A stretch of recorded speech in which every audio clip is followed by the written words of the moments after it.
Oke, assalamualaikum warahmatullahi wabarakatuh. Kita ketemu lagi di pertemuan ini. Kita sekarang akan membahas tentang masalah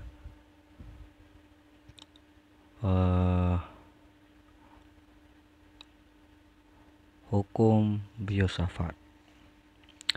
Definisinya, besar induksi magnet di satu titik di sekitar elemen arus. Jadi kalau kemarin kita sudah membahas apa itu elemen arus, sebanding dengan panjang elemen arus, besar kuat arus, sinus sudutnya atau sinusnya atau sinus yang diapit arah arus dengan jarak sampai titik tersebut dan berbanding terbalik dengan kuadrat jaraknya. Jadi seperti ini ya.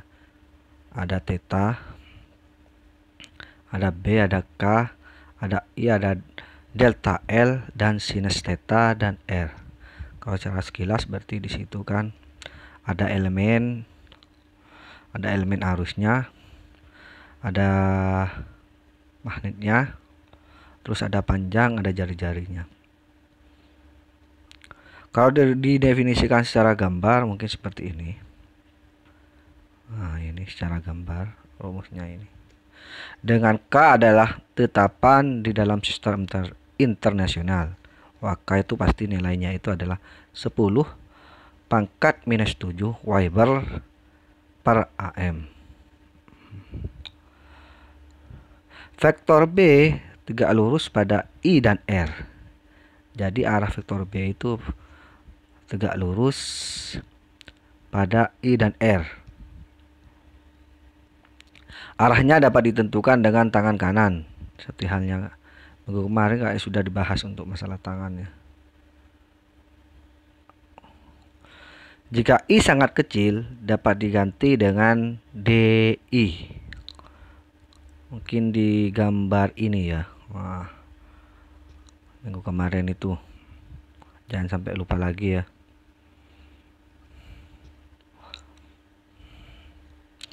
Sehingga untuk turunannya dB induksi magnetnya ada mu 0 per 4 pi.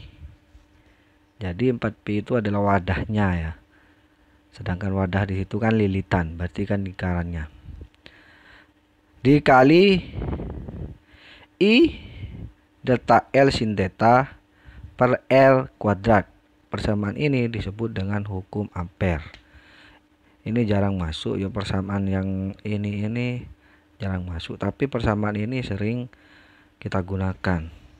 Kalau sudah yang diketahui mu-nya diketahui, untuk luasnya diketahui, sinusnya diketahui, sehingga kebanyakan hukum Ampere ini digunakan dalam entah itu kemagnetan atau kelistrikan. Oke, sebab yang keempat adalah induksi magnet di pusat dan di ujung solenoida. Magnet yang gerakannya melewati kumparan akan menimbulkan arus listrik. Sama saja kalau kemarin ya. Ini kalau ada yang melewati, hanya kan ini magnet yang gerakannya melewati kumparan. Jadi misal ini adalah kumparannya, melewati kumparannya akan menimbulkan arus listrik. Sama saja kalau kemarin kan menyebabkan medan magnet, kalau di sini ada kawat-kawat, terus di sini ada arus sehingga menyebabkan medan magnet. Ini kebalikannya ya. Magnet yang digerakkan melewati kumparan akan menimbulkan arus listrik. Jika magnet timbul di sekitar arus listrik, maka sebaliknya arus listrik dapat ditimbulkan oleh gaya magnet. Nah, jadi kan ini yang tadi saya ngomong dibolak-balik. Michel Faraday, hukum Faraday ini berarti menunjukkan bahwa dengan menggerak-gerakkan magnet dengan kumparan, ini kumparannya ya, maka akan menghasilkan arus listrik. Nah, kalau bisa dibilang itu kayak dinamo. Dinamo di dalam kan banyak kumparannya.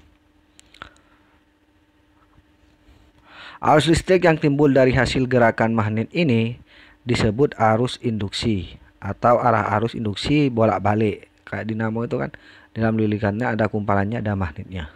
Tuh. Percobaan Faraday menunjukkan bila jumlah garis gaya magnet yang masuk dalam kumparan berubah. Jadi ini gambarnya.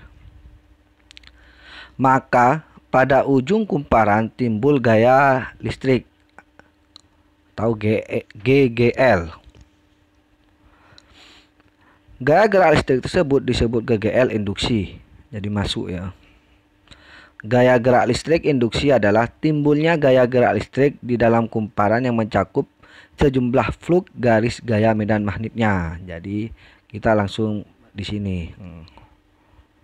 Ini kan sebenarnya secara dua dimensinya ini. Ini juga digambarkan secara tertutupnya. Makin cepat perubahan garis gaya magnet masuk dalam kumparan, maka makin besar pula GGL induksi yang timbul. Jadi semakin dekat dia masuk, magnetnya itu masuk, garis magnetnya itu masuk dalam kumparan, maka makin besar juga GGL-nya atau gerak listriknya. Makin banyak lilitan kawat pada kumparan, jadi semakin banyak kawatnya, makin besar GGL induksi yang timbul. Makanya kalau dulu waktu kecil itu temanya semakin banyak lilitannya maka akan semakin kencang taminya itu. Dulu masih ingat saya. Jadi saya membuat sendiri lilitannya itu di dalam dinamo. Jadi semakin banyak juga akan semakin kencang. Tapi tergantung dari kapasitas dari kumparannya. Jadi jangan asal banyak. Kadang-kala asal banyak tapi setelah itu meledak. Itu. Jumlah garis gaya magnet yang masuk dalam kumparan dapat berubah dengan cara sebagai berikut. Nah, ini jumlah garis gaya magnetnya.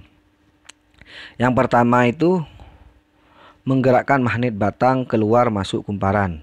Di ini, keluar masuk kumparan. Keluar masuk. Keluar masuk. Memutar magnet dekat kumparan. Nah, ini contohnya dinamo itu kan, dalam dinamo itu ada lilitan, ada kumparannya, dan di sini ada magnetnya itu di sampingnya. Ya. Mendekatkan kumparan pada kutub magnet. Yang nomor 4, memutus-mutus arus primer untuk menginduksikan arus sekunder pada kumparan lain. Gejala timbulnya gaya listrik di dalam suatu kumparan atau konduktor bila terdapat perubahan flux magnet pada konduktor tersebut atau bila konduktor bergerak relatif melintasi medan magnet disebut induksi elektromagnet. Nah, ini ya. Misal ini gayanya, yang gaya magnetnya. Ini kan ada yang masuk. Ini kumparannya ya. Di situ kan pola garis gaya magnet yang terjadi pada kumparan berarusan listrik. Lanjut. Solenoida adalah suatu lilitan kawat penghantar yang panjang atau kumparan rapat yang menyerupai lilitan pegas. Seperti yang ditunjukkan pada gambar di atas, kumparan penghantar yang berarus listrik akan menghasilkan garis medan magnet dengan pola yang sama yang dihasilkan oleh magnet batang. Jadi misalkan ya, misalkan ini magnet batangnya ini dengan polanya sama itu.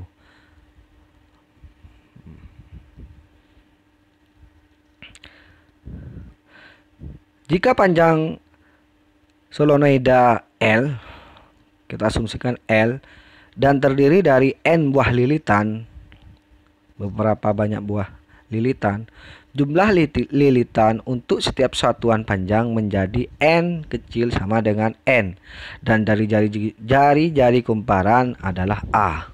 Ingat, takutnya kebalik dengan fisika ya. Jadi jumlah jari-jarinya itu adalah A kecil.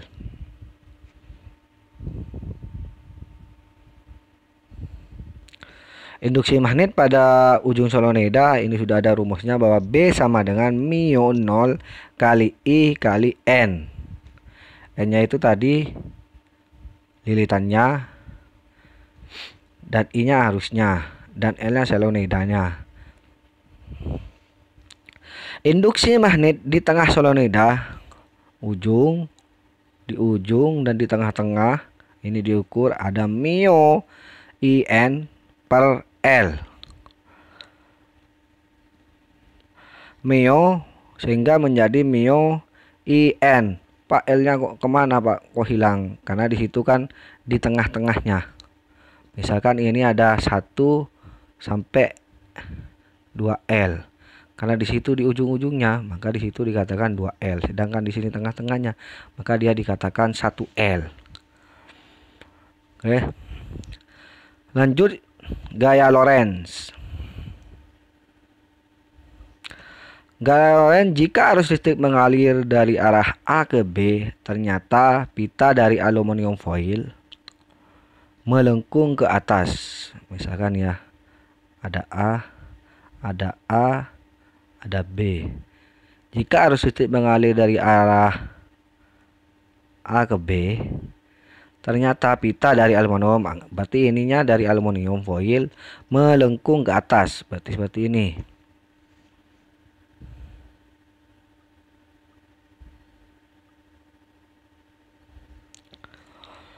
Ini berarti ada sesuatu gaya yang berarah ke atas. Akibatnya adanya medan magnet homogen dari utara ke selatan. Nah, itu.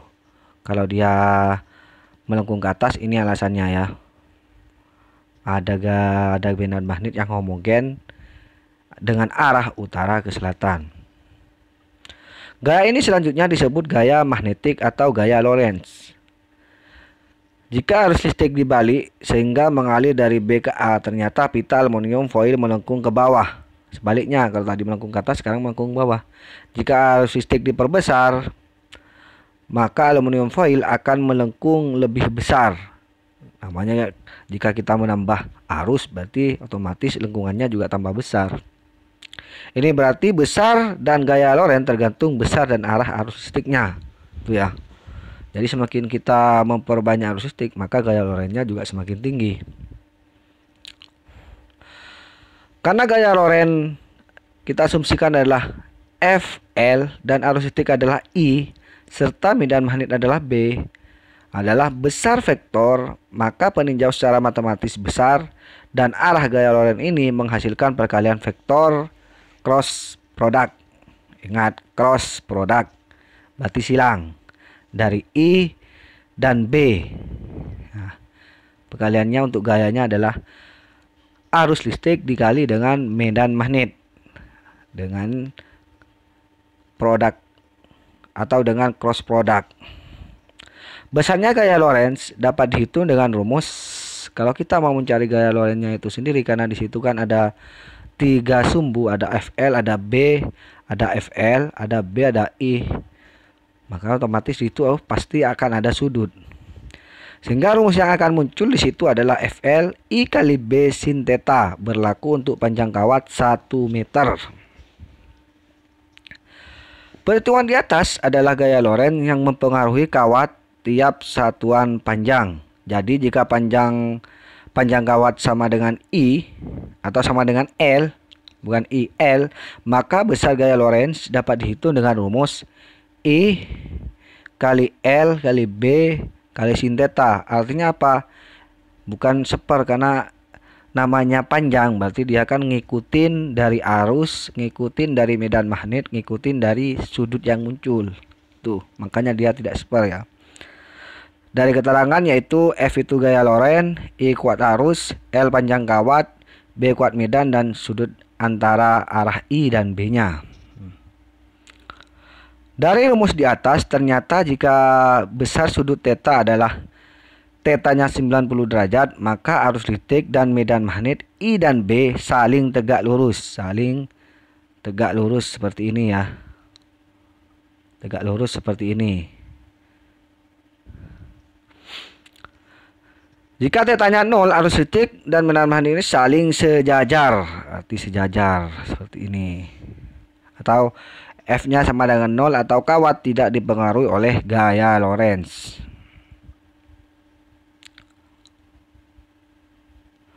Dalam menentukan arah gaya magnetik yang dialami Watt,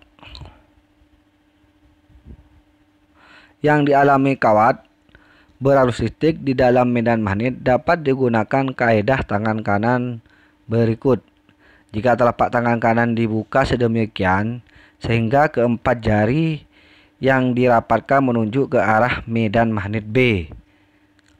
Sebenarnya jangan ya gitu juga boleh.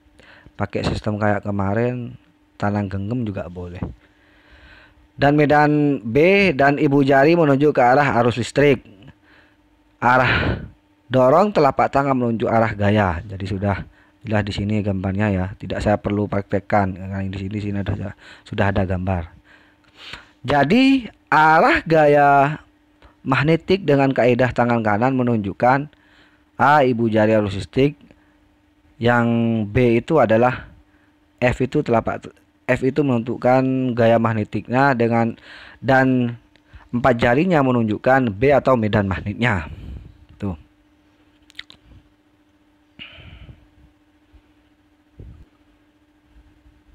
Selanjutnya hukum Faraday.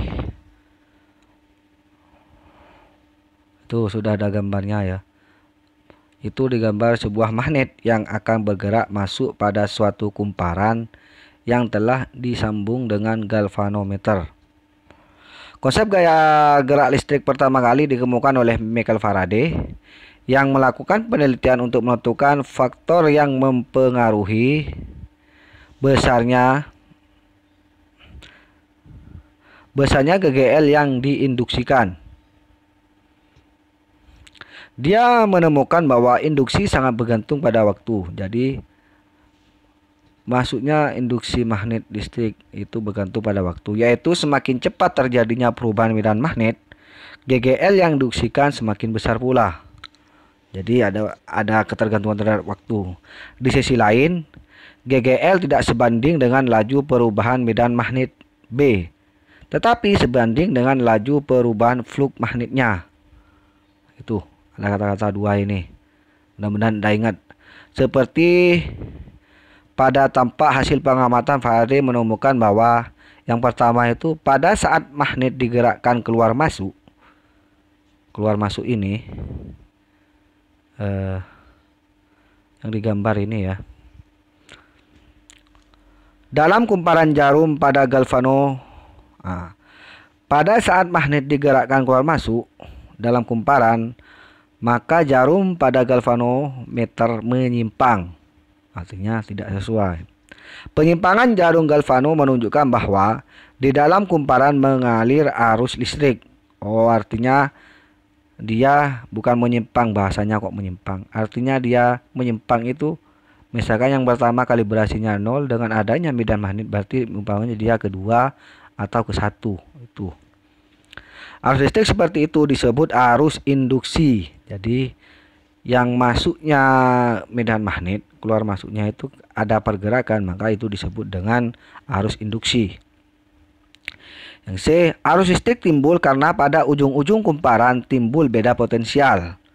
Yang di sini sama sini akan ada beda potensial. Beda potensial ini disebut gaya gerak listrik induksi atau GGL induksi. Tadi GGL saja, sekarang sudah ada GGL induksi. Timbulnya GGL induksi pada ujung-ujung kumparan disebabkan karena adanya perubahan garis gaya magnetik yang memotong kumparan. Jadi misalkan tadi garis gayanya itu ke sana, dengan masuknya magnet ke dalam, maka dia akan berubah.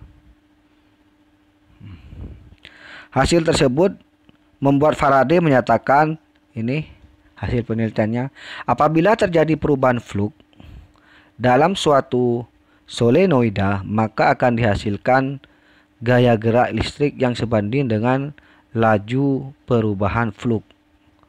Jadi ini rumusnya.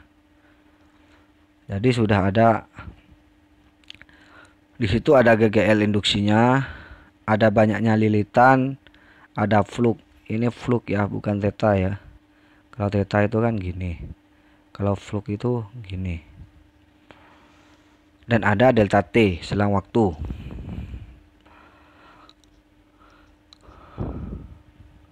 Tanda negatif, karena disitu kan ada tanda negatif di sini. Pada persamaan di atas disesuaikan dengan hukum Lenz. Di bawah hukum Lenz, dengan bahasa yang sederhana, hukum Lenz dirumuskan GGL induksi selalu membangkitkan arus yang medan magnetnya berlawanan dengan sumber perubahan fluk. Jadi berlawanan. Oke. Hukum selanjutnya, atau bisa dibilang ini hukum terakhir, adalah hukum Lenz. Hukum Faraday hanya menunjukkan besarnya GGL induksi pada kumpulan dan belum dapat menunjukkan arah arus induksi dalam kumpulannya. Artinya Faraday hanya menunjukkan besar GGL-nya itu sekian, tapi tidak bisa menentukan arah arusnya itu dari mana dan kemana. Hukum Lenz berbunyi, arus induksi mengalir pada penghantar atau kumparan dengan arah berlawanan dengan gerakan yang menghasilkan. Misalkan arah arusnya ke sana, berarti hukum Lenz itu menyatakan bahwa itu kita lihat arus induksi mengalir pada penghantar, misal ini penghantar, mengalir pada penghantar atau kumparan dengan arah berlawanan. Misalkan oh ininya ke sana, berarti dia berlawanan ya, berlawanan arah. Maka akan terjadi perubahan garis berlawanan dengan gerakan yang menghasilkan atau medan magnet yang ditimbulkan untuk melawan perubahan fluknya. Jadi untuk melawan perubahan fluknya. Di situ jika kutub utara magnet batang, anggap ini utara selatan. Batang di kumparan AB, didekatkan kumparan AB, misalkan ini ada kumparan AB,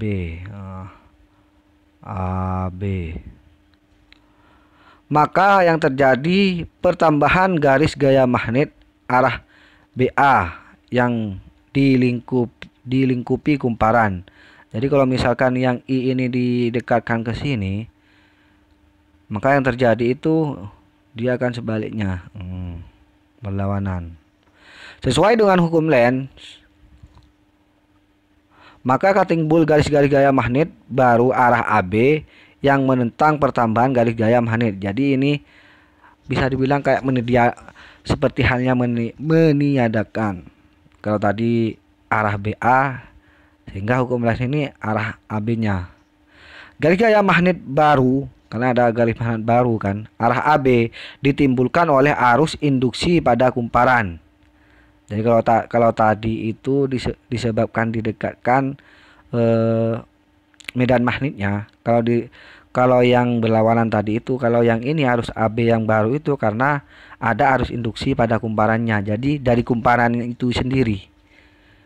Jika kutub U magnet batang dijauhkan, maka akan terjadi kebalikannya. Jadi kalau dijauhkan ya sama, sehingga dapat diperoleh persamaan seperti ini. Ada I, ini ada E per R, BLF R. Kita lihat I itu adalah kuat arus, B kuat medan, I panjang, bukan I nih, kalau panjang kawat berarti dia L, V kecepatan kawat, R itu hambatan listriknya. Penyebab utama timbulnya GGL induksi adalah terjadinya perubahan fluk magnet yang dilingkupi oleh suatu loop kawat. Loop ya, jangan sampai lupa kemarin loop itu apa. Besarnya fluk magnetik telah dinyatakan pada persamaan sebelumnya. Dengan demikian ada 3 faktor penyebab timbulnya GGL pada suatu kumparan. Ini. Yang pertama itu perubahan luas bidang kumparan. Otomatis kan, kalau luasnya itu semakin banyak, berarti kan untuk menyebabkan dia ada arus listrik dan medan listrik juga berpengaruh. Yang kedua, perubahan orientasi sudut kumparan. Jadi dari berapa, misalkan di sudut sekian sama sudut A sama sudut B jelas berbeda. Dan yang terakhir itu perubahan induksi magnetnya, seberapa masuk induksi magnetnya. Oke, untuk sementara kita sampai di situ dulu. pembahasan untuk perkuliahan ini. Kita akan ketemu untuk masalah tugas ntar belakangan. Yang penting kita sempurnakan dulu untuk bab ini. Ya, kita ketemu minggu depan. Assalamualaikum warahmatullahi wabarakatuh.